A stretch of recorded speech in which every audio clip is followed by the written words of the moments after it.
This is a really cool fly from Matt Winkler.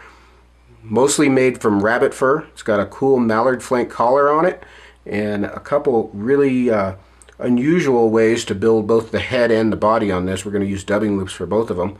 And with that, let's get started. So I'm going to take a Tiemco 5263 size 4 hook, and I'm going to put it in my vise. I'm going to put it in the vise upside down. And I'm going to start some gray 3/0 monocord just behind the eye.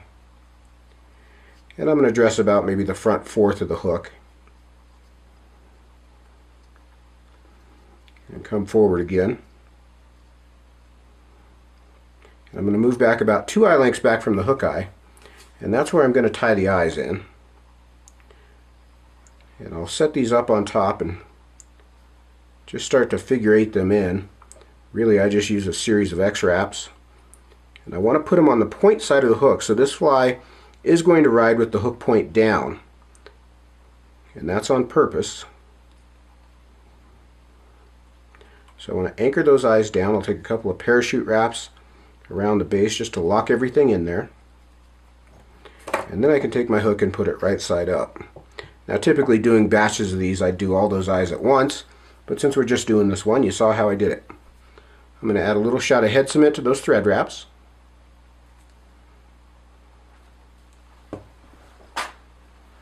And I'm going to run the thread all the way back to the bend. I just want to dress the hook shank. It doesn't have to be completely covered.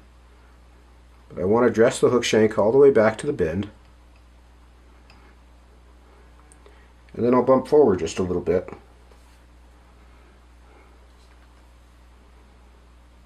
And I'm going to take a clump of pearl angel hair here.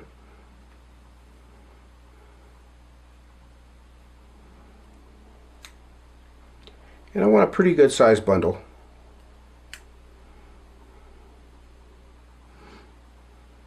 And I'm going to tie it down at the center of its length with a few turns, and then fold those long ends back, and that's going to become our tail. And I don't really worry too much about the length just yet. Now I'm going to take a piece of black barred chinchilla rabbit strip, like so. You can see that's got bars on it. And I want to make sure that the end is cut square. And I'm going to come up about a shank length or so worth of hide. And I'll part that hair. I just wet it with my fingers. And I'll fold it over the hook bend. And I'm going to tie it down there with 5 or 6 good tight turns of thread. Then I'm going to take this long end and just fold it back out of my way. I'll bring the thread forward to about the middle of the hook.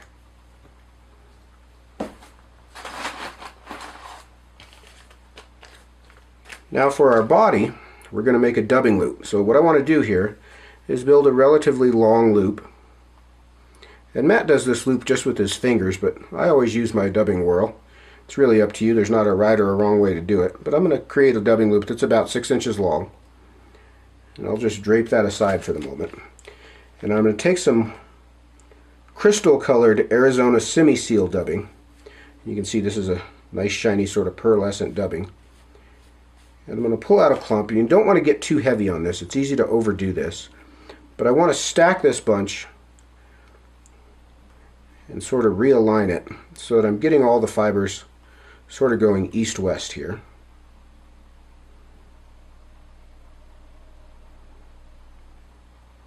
And I'll take that clump and I'll put it inside my dubbing loop. And then once it's in, I can sort of spread it out a little bit. I don't want any big lumps or clumps in there. And I'll pinch just before the loop, and I'll spin my whirl and let it start to twist the fur up. I want to make sure that my rabbit fur doesn't get caught up in there.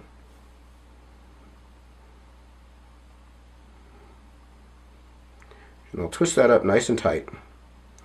So we've got a nice dubbing rope. And I'll use my dubbing brush to sort of pick that out. Give me a nice shaggy body there. And now I'm going to begin to wrap this to form the body. So I'm going to use the bare thread between the dubbing and the hook to work back to get the first turn just in front of that rabbit strip. And then I'll just work around my hanging thread here. And I'm not really building, I'm not overlapping wraps, just one turn in front of the other. You can see I can kind of comb those fibers back after each turn.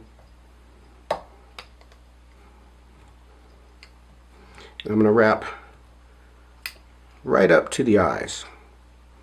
And once I get there, I can tie that loop off with a couple tight turns of thread and clip that out.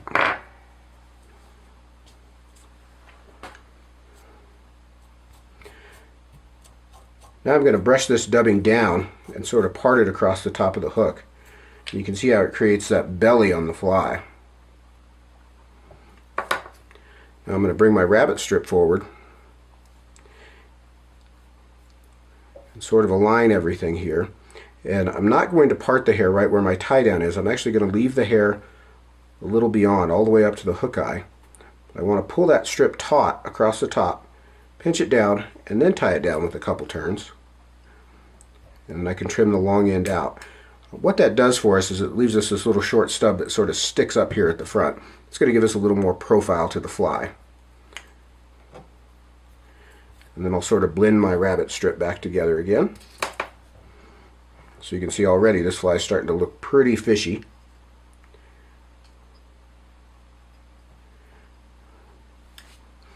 So now I'm going to take a mallard flank feather, and on the one I did in the magazine I used one that was sort of summer duck colored, which means it had a little bit more brown in it.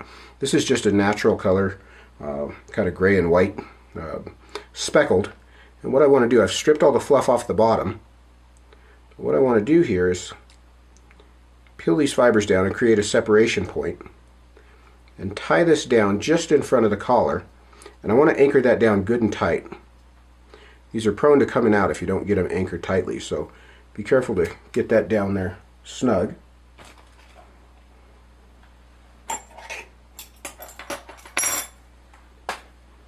Now I'm going to grab my hackle pliers and I'll grab the base of this feather, and I want to fold these fibers back. So what I'll do is I'll pinch them and sort of work them up and down, creasing them back like you would a wet fly collar, creasing them back to one side of the feather stem. And I'm just going to take just a couple turns here. Just one turn in front of the other. And then I'll tie that off with a couple turns of thread. Again, make sure you get it anchored tightly and trim that stem out. Then I'll kind of come through with my brush that actually folded really nicely. And I'll just anchor things down there. Now for the head, we're going to build another dubbing loop.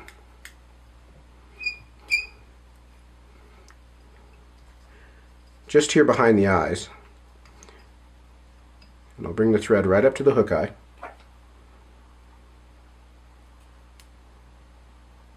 I'll set my dubbing whirl in the loop, and I just take one leg and put it in my material spring to keep that from falling out in the meantime or tangling with my thread.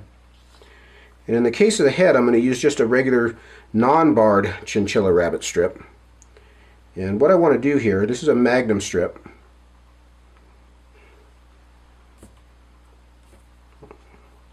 This is a magnum strip.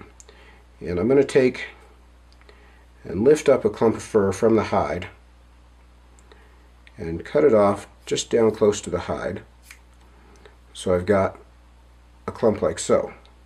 And I'll take this and sort of peel out some of that softest underfur, and then I'll set that aside on my desk. I'm going to do that a couple more times to start to build the material for my loop. So I'll take another clump and cut it off the hide and clean it out, and I'll stack that clump right on top of the first.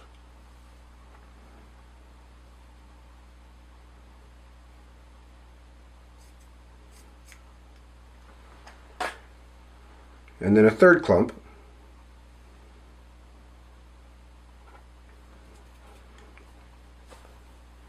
And now I can take this first clump that is double stacked, and I'm going to put it in the dubbing loop up here close to the hook. And then I'll take the single stack and put it right below. Now what I want to do here is I want to spread this fur out a bit. I want to make sure I've got enough to build the head. And you can sort of bump the butt ends to square them up a bit.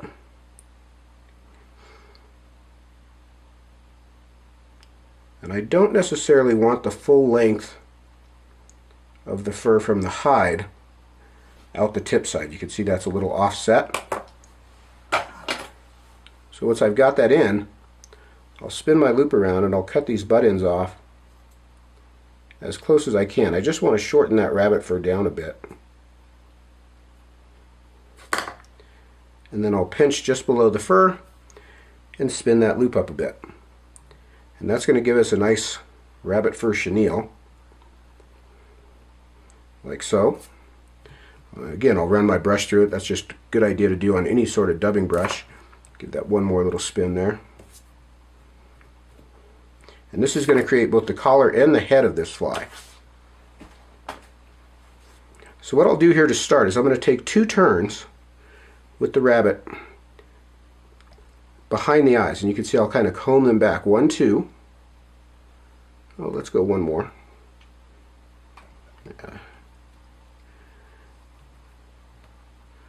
There we go. Now when I cross, I'm going to come over the top and down on the far side of the eye, and under the hook in front and over the top again on the far side of the eye. Back up, and then I'm going to finish with just a couple more turns, maybe just 1, 1.5. I've got just about exactly the right amount of hair here to do this, to finish off just behind the hook eye. And I'll tie off that loop just behind the eye. I'll come in and trim that loop out. I'll wet my fingers a bit and sweep all this fur back just to build a clean little head. And I'll come in and whip finish.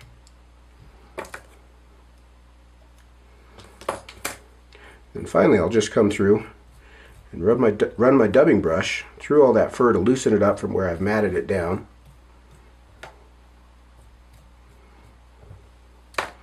I'll check the length of my tail.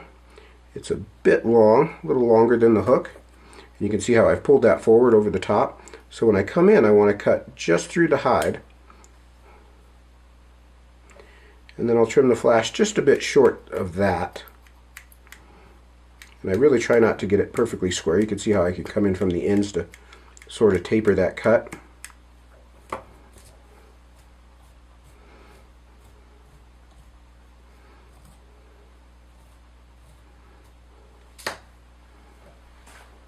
We'll sweep everything back, and there is our finished Matt Winkler Kamikaze Sculpin. You can see it's got a big wide head. This fly is named a sculpin, but man, it can imitate a lot of different small bait fish. In this color, a small whitefish or sucker. There's a tan colored, that's a baby brown trout, and the olive, of course, matches up with the sculpin very nicely. But that is a great, quick, easy little pattern to tie. Really nicely barred, swims really nicely in the water. It's got a lot of movement, a lot of volume. You can see the outside diameter from that mallard flank has really grown. Really a cool fly. You should tie some up and take them out for a little swim this spring.